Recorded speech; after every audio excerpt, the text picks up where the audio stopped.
அஸ்ஸலாமு அலைக்கும் வரஹ்மத்துல்லாஹி வபரகாத்துஹு. எல்லா புகழும் இறைவனுக்கு. உத்தமபாளையம் ஆட்சி கல்சராவோட சௌரியாவுடைய செயலர் மற்றும் தாளாளர், உத்தமபாளையம் பெரிய பள்ளிவாசனுடைய தலைவர் ஐயா அவர்களுக்கு மனமார்ந்த சலாமுக்குரியவனாய், கல்லூரியினுடைய முன்னாள் முதல்வர்கள், ஆசிரியர் பெருமக்கள், உத்தமபாளையம் ஊர் பிரமுகர்கள், மதரசா மாணவ செல்வங்கள், தாய்மை உள்ளங்கள் அத்தனை பேருக்கும் சலாமுக்குரியவனாய் என்னுடைய சிறிய பாடல்களை அர்ப்பணம் செய்கின்றேன். அன்பார்ந்த பெரியவர்களே, இன்னைக்கு இருக்கக்கூடிய காலகட்டம் மிகவும் ஒரு இறுக்கமான ஒரு காலகட்டத்திலே நாம் வாழ்ந்து கொண்டிருக்கின்றோம். என்னென்ன மாதிரியான சூழல்கள் எல்லாம் இந்த சமூகத்திலே அடுத்தடுத்து உருவெடுக்கப் போகிறது என்பதை தீர்மானிக்கக்கூடிய சக்தி இல்லாத மனித கூட்டங்களாக நாம் வாழ்ந்து கொண்டிருக்கிறோம்.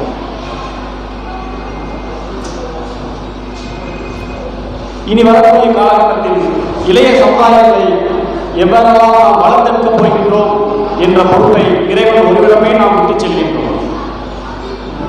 வேற எந்த சூழலையுமே நாம் இவ்வாறு கணித்ததில்லை. அது ஒரு சிறு அறிமுகத்தோடு முதலில் உத்தமபாளையத்தில் இருந்துதான் ஆரம்பமாகிறது உத்தம நபிக்கான உதய தின விழா என்ற சொல்லால். நபிகளாருடைய மீளாது விழா என்ற சொல்லை நமது கல்லூரியினுடைய தமிழ்துறையிலிருந்துதான் உத்தம நபியின் உதய தின விழா என்ற பெயராக மாற்றி அவருக்கு சீரும் சிறப்பு பண்ணி அந்த விழாவை சிறப்பாக கொண்டாடக்கூடிய ஒரு அமைப்பு உருவாகி கொண்டே வளர்ந்து வந்தது. அந்த நபிகளாருடைய புகழ் ஆராதனைகளை நாம் பேசிக்கொண்டிருக்கும் மட்டுமளவில் நாம் ஆண்டவன் அனைத்து கிருபைகளையும் செய்து அருள்வானாக. ஆமீன் ஆமீன்.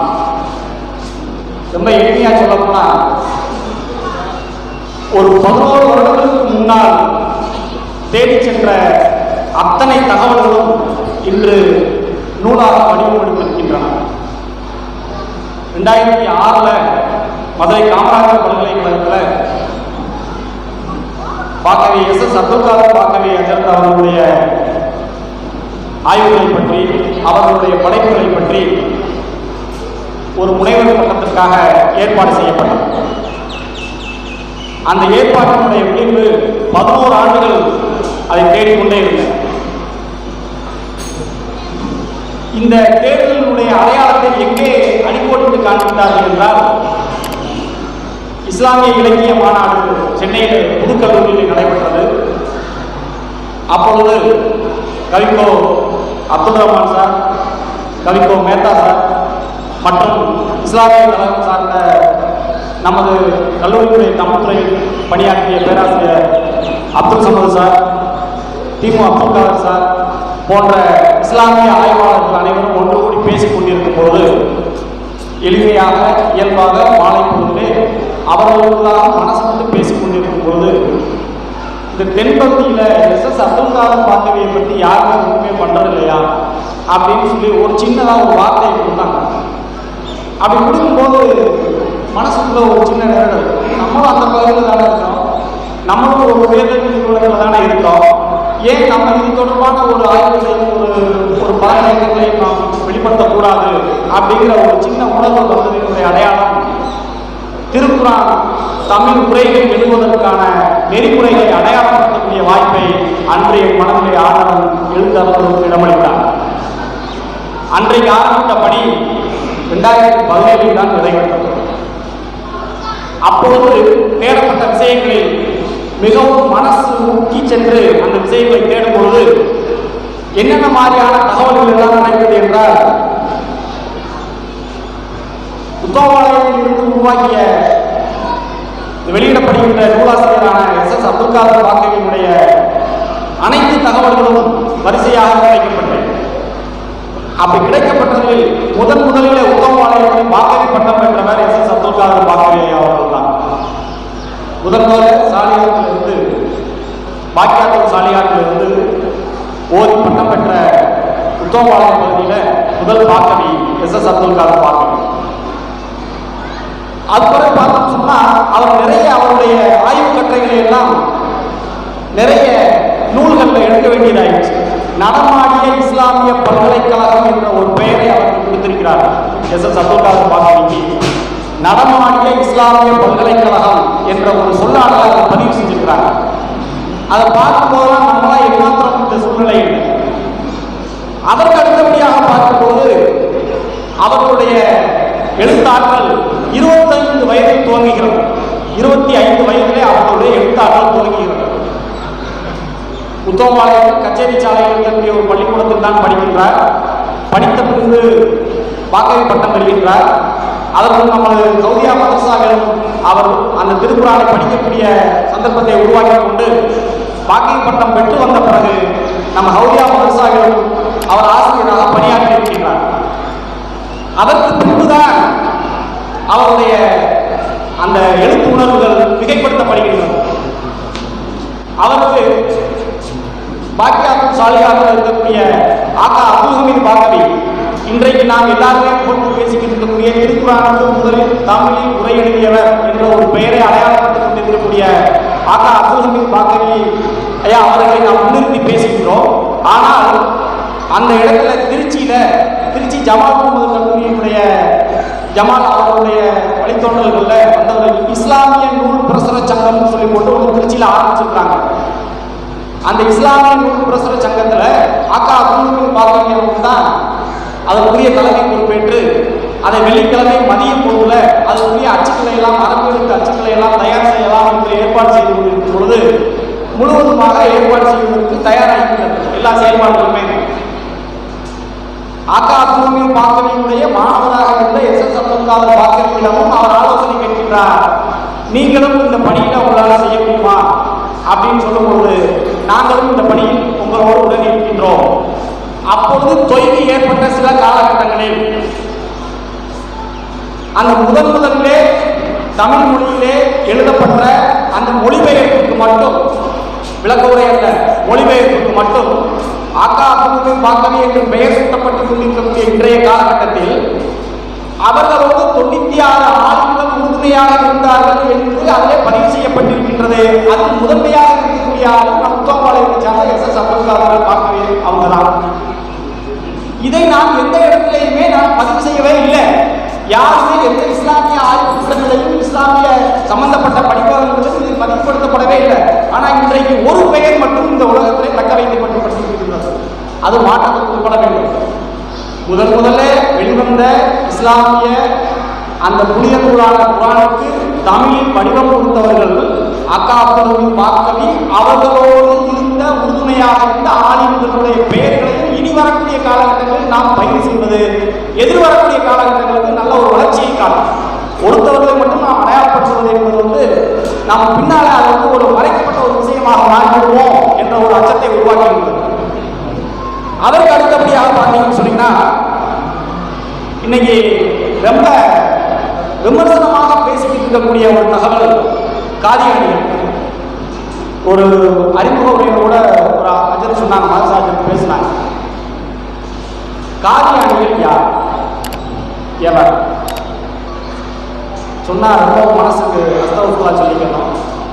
முகமது நபிக்கு அடுத்து, நபிகளாருக்கு அடுத்து நானும் ஒரு நபிகளார் என்று தன்னை பிரகடனப்படுத்திய ஒரு நபர். நாம் இன்னைக்கு அதை ஏற்றுக்கிறோமா? இன்னைக்கு அந்த கூட்டத்தில் போய் ஏதாவது பேசினாங்கன்னு சொன்னா அதுக்கு என்ன சூழல் நடக்கும்ன்றது, என்ன விபரீதங்கள் நடக்கும் என்பதை நாம் புரிந்து கொண்டுதான் இருக்கிறோம். அப்படி கூறிய ஒரு காதியானியல் இயக்கத்தை சார்ந்தவர்கள் இன்னைக்கு அந்த காதியானியல் வேற வேறு ரூபத்தில் பல வடிவங்களை கொண்டு நமக்கு தமிழ் உலகத்தில் உலாகிட்டு இருக்கு.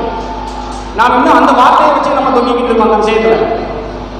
அதற்கு எல்லாருக்குமே முதலில் எதிர்ப்பு பிரச்சாரத்தை உருவாக்கியவர் நம் உத்தமபாளையத்தை சார்ந்த எஸ் அப்துல் காதர் பாக்கவி. இது நாம் பெருமைப்படுவதற்காக கூறவில்லை. இது போன்ற தகவல்களை நாமும் தெரிந்து கொண்டு அதனுடைய வழிகளை நாமும் பின்பற்றப்பட வேண்டும் என்ற ஒரு கட்டுணர்வுக்காக நான் கூறுகின்றேன். அதுக்கு அடுத்தபடியாக பார்த்தீங்கன்னு சொன்னீங்கன்னா அந்த காதியானிகள் என்ன செஞ்சுட்டாங்க, அது என்ன சொன்னாங்கன்னு சொன்னா ஒரு வார்த்தை கொடுத்தாங்க. மிகப்பெரிய உலமாக்கல் சபையில என்ன பேசிட்டாங்கன்னு சொன்னா, தமிழகத்தில் இவ்வளவு உலமாக்கள் இருக்கீங்களே, என்ன செஞ்சீங்க? திருக்குறானுக்கு தமிழ் உரை எழுதுனீங்களா அப்படின்னு அவங்க சொன்னதுக்கு பிறகுதான் நம்ம இருக்கக்கூடிய நம்ம உலமா மக்களுக்கு எல்லாருமே அன்றைய காலகட்டத்தில் ஒரு சின்ன பொறி தட்டி இருக்கு. என்னடா இப்படி பேசிட்டு போயிட்டாங்க, இவ்வளவு நபிகளாருக்கு அடுத்தபடியாக தான் என்று கூறிக்கொண்டிருந்த ஒரு கூட்டத்தினுடைய பிடியில் இந்த குரானினுடைய பிரதியை அடுத்தடுத்து தமிழில் மொழிபெயர்க்கக்கூடிய சூழல் ஏற்பட்டால் இன்னும் எத்தனையோ பிரச்சனைகள் உருவாகிவிடுமோ என்பதை மனதில் கொண்டுதான் அந்த சூழலில் இந்த திருக்குறானுக்கு தமிழ் மொழிபெயர்ப்பையும் விளக்க உரைகளை உருவாக்க வேண்டும் என்ற ஒரு மிகவும் ஒரு இறுக்கமான ஒரு சூழலை அவர் உருவாக்கி அவருடைய ஆர்வத்திலே மிகைப்படுத்தப்பட்டார். அந்த எதிர்ப்பு கூட்டத்தை முதல்வர்கள் கிளப்பியவர்களும் நம்மளது தான். அதற்கடுத்து பார்த்தீங்கன்னு சொன்னீங்கன்னா அந்த இஸ்லாமிய நூல் பிரசுர சங்கத்தில் நிறைய மாற்றங்கள் உருவாச்சு. மாற்றங்கள் உருவான பிறகு எஸ்எஸ் வாக்கை அஜெண்டாவில் நமக்கு ஒரு தூராத போல தெரியுது. அது பூராமே ஏதோ ஒரு வேற ஒரு பாதையில் போய்கிட்டு இருக்கு. எது அந்த நூல் வெளியீடு நாம தனிப்பட்டு ஏதாவது பண்ணலாமா அப்படின்னு சொல்லி பார்க்கும்போது திருமறை தமிழ் உரை என்ற பெயரில் ஒரு 10 ஜுசுவுக்கு ஒரு உரை எழுதலாம். திருமறை தமிழ் உரை. அது இன்னும் நம்ம யாருக்கும் தெரியாது. ஒரே ஒரு நகல் அஜந்தவர்கள் இருக்கு. திருமறை தமிழ் உரை என்ற பெயர் எழுதக்கூடியது. அது ஒரு 10 ஜுசுவுக்கு உரை எழுதப்பட்டது. அதற்கு அடுத்து பார்த்தீங்கன்னு சொன்னீங்கன்னா அது கூத்தானூர் சாந்தி பிரகடன சபையிலிருந்து வெளியிடப்பட்ட அந்த தொகுப்பு நூல். அதற்கடுத்து அதுவும் மாறிச்சு. ஒரு 5000 பக்கத்துக்கு ஒரு வெளிவராத ஒரு தப்சீர் ஒன்று இருக்குங்கிறது மட்டும்தான் பதிவு செய்யப்பட்டிருக்கிறத விட அது எங்க இருக்குன்னு இன்னும் தெரியல. 5000 பக்கங்களுக்கு எஸ்எஸ் பாக்கவி எழுதிய பெயர் தெரியாத வெளிவராத ஒரு நூல் இருக்கு தமிழ் உரை. ஆனால் அது எங்க இருக்கு எப்படி இருக்குங்கிறது தெரியல. அவருடைய வாரிசுதாரர்களையும் அதை பற்றி கேட்டாச்சு. அவர்களுக்கும் அந்த அறிவு இல்லை. ஆனால் இன்னும் அது மறைமுகமாக தான் கிடைக்கின்றது. அதற்கடுத்து பார்த்தீங்கன்னா அதுக்கு பிறகுதான் அவங்க தனிப்பட்டு 7000 பக்கத்துக்கு அந்த தப்சீர் எழுத ஆரம்பிக்கிறாங்க. 7000 பக்கத்துக்கு அந்த முதல் விளக்க உரையும் விரிவுரையும் அடிப்படையாக வைத்து அந்த தகவல்கள் தான் எடுத்து பார்க்குறாங்க. அதை அடிக்க வச்சோம்னா இவ்வளோ வேலைக்கு போயிடும். அதில் அந்த அச்சு போட்டு அந்த எழுத்தெல்லாம் பார்த்து அந்த பழைய எழுத்து முறைகளெல்லாம் பார்த்து அந்த ஒரு தடவை ஏதோ ஒரு மதரசாவில் போய் பேசிட்டு இருக்கும்போது அந்த அதிர்ச்சி பேசினாங்க, எஸ்எஸ் பாக்கவியை பற்றி ஏதாவது கிடைக்குமா அப்படின்னு சொல்லும்போது அந்த 7 வால்யூம் இருக்குங்களா, ஆனால் அதை வந்து படிக்க முடியுமா, தயவு செய்து எங்களுக்கு அந்த ஆளுங்களுக்கு ஏதாவது சந்தேகம் ஏற்படுமாயின் நாங்கள் உடனே போய் திருப்பி பார்க்கக்கூடிய ஒரு மிகப்பெரிய அகராதி பொக்கிசமாக இருக்கக்கூடியது அந்த எஸ்எஸ் பாக்கவியுடைய திருக்குறான் விளக்கமுறை அந்த விரிவுரை பற்றி. அதைத்தான் நாங்கள் எடுத்து வச்சு பார்த்துருக்கோம். இந்நிலைக்கு எங்களுடைய சந்தேகங்களை நிவர்த்தி பண்ணிக்கிட்டு இருக்கோம். அதற்கு அடுத்தபடியாகத்தான் இஎம் அப்துல் ரஹ்மானியுடைய அன்வார் குர்ஆன் வெளியாகுது. விரிவுரை விளக்கமுறை கிட்டத்தட்ட நிறைய காலகட்டங்களுக்கு இடைவெளி பின்னால் உருவாகுது. அந்த இரண்டை ஒப்பிடக்கூடிய ஒரு காலகட்டத்தில் பார்க்கும்போது இது ஒரு வஹாபி இயக்கத்தை சார்ந்ததா இல்லை இது ஒரு காதியானியோடு சேர்ந்ததா அப்படிங்கிற ஒரு முரண்பாடுகள் வர ஆரம்பிச்சு. அந்த முரண்பாடு அதை கற்று தேர்ந்தவர்களால் மட்டும்தான் உணர முடியும். அதற்கு பின்பு காலங்கள் வளர வளர இவருடைய தேடல்கள் அதிகமாக இவருடைய இதழியல் பணி நம்ம உத்தமபாளையத்தில் நிறைய இதழ் நடந்திருக்காங்க. ஹிஸ்புல்லா என்று சொல்லக்கூடிய ஒரு இதழ் நடந்திருக்கிறாங்க. சைபுல் இஸ்லாம் என்று சொல்லக்கூடிய ஒரு பத்திரிகை, இஸ்லாமிய பத்திரிகை நடந்திருக்கிறாங்க. நேர்வழி என்று சொல்லக்கூடிய ஒரு பத்திரிகை நடத்திருக்காங்க. அதோடு பார்த்தோம்னா முசல்மான் என்ற ஒரு பத்திரிகை நடத்திருக்காங்க. இனி அடுத்து வரக்கூடிய காலகட்டத்தில் அவர்களுடைய குடும்பத்தார்களே வாரிசுதாரர்களே இன்ஷால்லா ஏதாவது ஒரு பத்திரிகையாவது அவர்கள் தொடர்ந்து இனிமேல் உயிர் பெற்று மீண்டு கொண்டு வரோம் என்ற ஒரு எண்ணத்தையும் அவர்கள் அடையாளப்படுத்தி செய்கின்றனர். இனி வரக்கூடிய காலகட்டத்தில் அவர்களுடைய ஆரம்பித்து வைத்த ஒரு இதை அவர் தொடர்ந்து கொண்டு வர வேண்டும். இன்னொன்று பார்த்தோம்னு சொன்னா முஸ்லீம் கலாச்சார கழகம் என்று உத்தமபாளையத்தில் ஒன்று ஆரம்பிச்சிருக்காங்க. முஸ்லீம் கலாச்சார கழகம் இன்னைக்கு அது எங்க இருக்கு தெரியல. ஆனால் அது ஒரு சின்ன பின் நோட்டீஸ் அடிச்சு அந்த காலத்தில் எல்லாருக்குமே கொடுத்துருக்காங்க.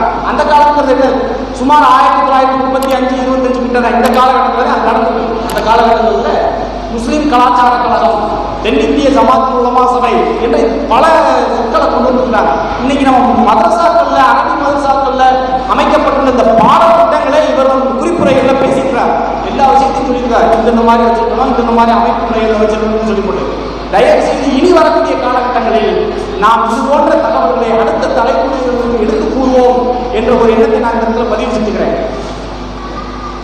இந்த நூலாசிரியருடைய தகவல்களை பற்றி கூறிக்கொண்டிருக்கக்கூடிய இந்த சூழலிலே ஒரு சின்ன ஒரு உதாரணத்தோடு என்னுடைய வாழ்க்கையை நிறைவு செய்ய வழிவழங்கியவனாய், அதாவது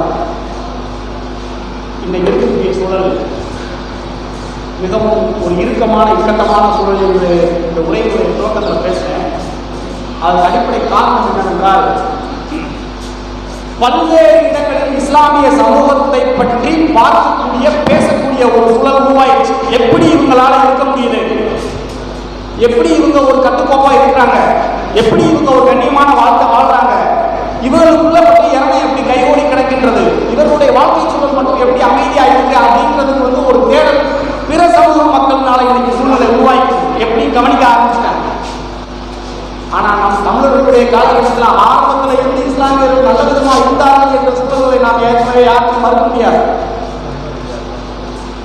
தென் தமிழகத்தில் முதல்ல ஆட்சி செய்த ஒருத்தவர் சையத் இப்ராஹிம் என்று சொல்லக்கூடிய ஏற்பாடில் அடக்கமாக இருக்கக்கூடிய அவுலியாதான் என்று சொன்னோம்னா அதையும் நம்மளால நம்ப முடியல. கிட்டத்தட்ட 60 ஆண்டுகள் அந்த இடத்துல அரசுகளாக ஆட்சி புரிந்திருக்கிறார். காயப்பட்டினம் பகுதியில், குளச்சல் போன்ற பகுதியில், ராமநாதபுரம் போன்ற பகுதிகளில். இன்னைக்கு ஆனால் அந்த பேருக்கு வேற ஒரு மாற்று வடிவத்தை கொடுத்துட்டாங்க. இதெல்லாம் ஏன் நம்ம தொலைச்சிட்டு போய் உட்கார்ந்துருக்கணும்? இதெல்லாம் ஏன் நம்ம மீட்டுருவாக்கம் பண்ணி கொண்டு வரக்கூடாது வரக்கூடிய எதிர்காலகட்டத்தில்? இதையெல்லாம் ஒருவேளை சரி செய்தோமேயானால் அந்த மதசார்புடைய ஆளுக்கு கூறின மாதிரி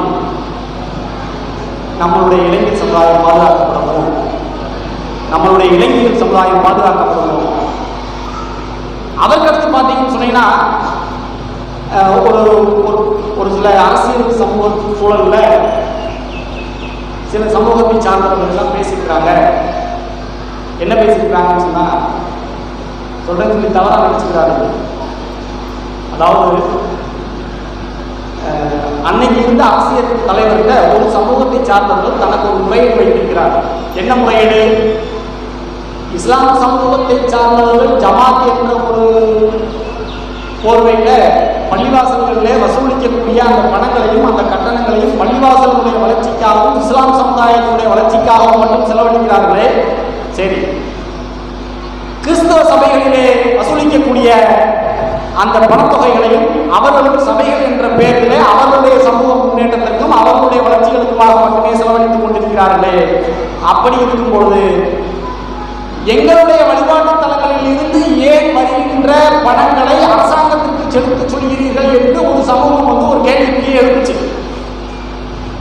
ஒரு 5-6 ஆண்டுகளுக்கு முன்னால சில அரசியல் கட்சி தலைவர்களுடைய முன்னிலையில் அப்ப அந்த அரசியல் தலைவர்கள் என்ன சொன்னாங்கன்னு சொன்னா, ரொம்ப அழகாக படிச்சுட்டாங்க.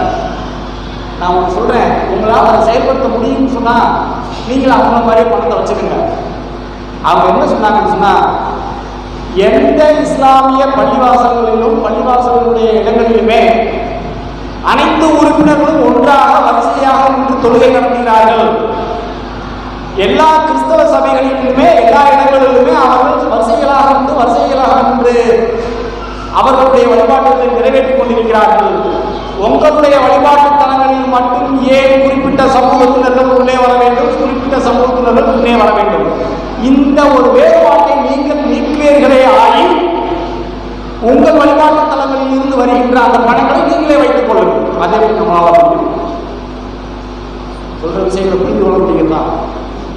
அதை எப்படி நாம் வழிபாட்டு ஏற்றுக்கிற முடியும்? அந்த ஏற்றத்தாழ்வு எங்களால் மறுக்க முடியாது. அந்த ஏற்றத்தாழ்வு நம்முடைய சமுதாயத்தில் இல்லை. இது அவர்களுக்கு ஒரு வித்தியாசமா தெரியும்.